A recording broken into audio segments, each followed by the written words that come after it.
Over the offseason, Shenango Forks installed a new video board and lights. What better week to showcase the new additions than against bitter rival Shenango Valley? It's Friday Night Lights in the Forks, and what better way to mark the occasion than with a blackout? New jerseys and T-shirts for the fans, all proceeds from the shirts going to the hurricane relief effort. First quarter, Jeremiah Allen bouncing around to the outside, picks up the first down, finally dragged out around the 30-yard line. Then Allen getting the call again and headed to the far side, down the sideline into the end zone for an early 7-0 Forks lead. Second quarter, same score. Warriors going with that audible punt that worked so well last week against Windsor. Tonight, though, the Blue Devils are pretty much ready for it. Dan Crowning Shield picks it up on the bounce, picks up a few blocks, finds a hole, and turns on the jets. Lines his way down the field. 2 men left to beat, cuts back across into the end zone, 72 yards and a 14-0 lead. Next Forks drive, Crowning Shield with a nice stiff arm, moves the chains, and Forks has the ball inside the 10. Sean Weiser, the man they call Bud, finishing things off, punching it in from short yardage, makes it 21-0. Still in the first half, Allen going back to it. Gets upended, but marked down before he loses the ball, sets up a short yardage first and goal situation, and Allen finishing off the drive with a touchdown. Forks makes it 24 in a row over Valley, 40-7. Staying in Class B, up Route 12 we go for another big matchup, ME at Norwich.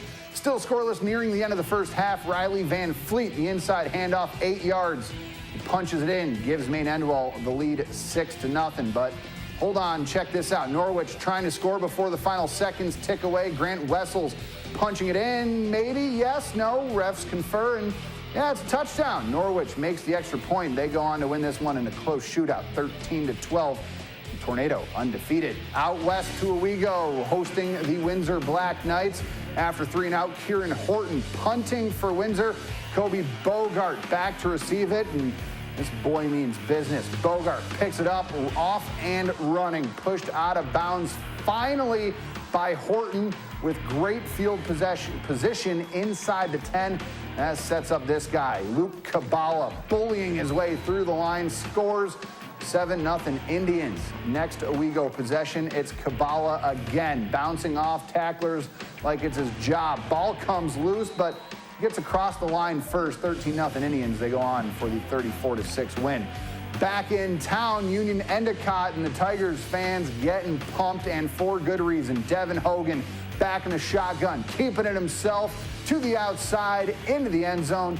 He has his team up big, 40-0 at halftime.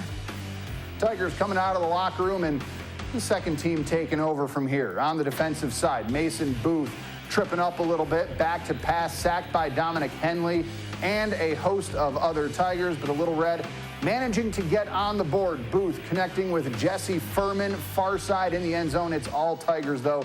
They're 3-0, winning 47-6. Out in Corning, the Hawks hosting Section 4 foe Vestal, picking this one up in the third quarter. Hawks up 7-3. Blake Van Wart on the snap, but it's fumbled.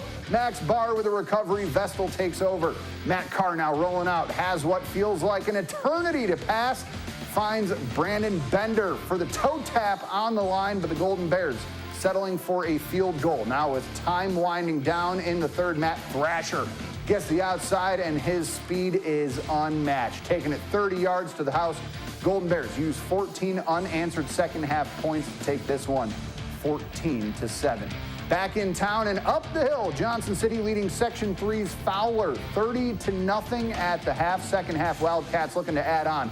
Ladarius Thompson bobs his way up the middle for the big gain. That's a first down. Same drive next quarter. It's the fourth quarter. Tim Reed fooling Camera Boy to the far sideline, pushed out of bounds, but the ball crossed the plane. Referee's signal. Yeah, give it to him. Touchdown, 36-6, Johnson City. Wildcats vying for the shutout, but the Falcons not liking that much. Shamir Hadid coming right into your living room, shoved out inside the 10. The Nicky Dewberry calling his own number, finding the end zone to ruin the shutout bid, but JC picks up win number 2 on the year, 36-6. Back to Route 12 we go, a little south of Norwich. Green taking on Sydney. Opening kickoff of the second half. Trojans down 20-7, but Coy Austin on the receiving end of this one from 20-yard line. Austin finding hole, taking it himself, 80 yards to the house. Extra point is good. Trojans back within 6. Sydney trying to grow the lead back. 4th and goal, Darren Smith. He's keeping it stuffed at the goal line, though. So close, but close only really counts in horseshoes. The Warriors keep the heat going, beating the Trojans 28-22. Some other scores from around the rest of the area. Newark Valley, the #1 ranked team in Class C, stays undefeated, 43-8 over Lansing. Spencer Vanette and Candor, 44-20 over Whitney Point. Oneonta, a big win over Watkins Glen Odessa Montour. Deposit Hancock beats up Walton 32-10. Unitigo over the other Unadilla Valley, 49-12. Elmira Notre Dame, 26-0 shutout over Edison. And Dryden puts a whooping on Oxford, 42-6. That's it for sports. We'll be back right after this.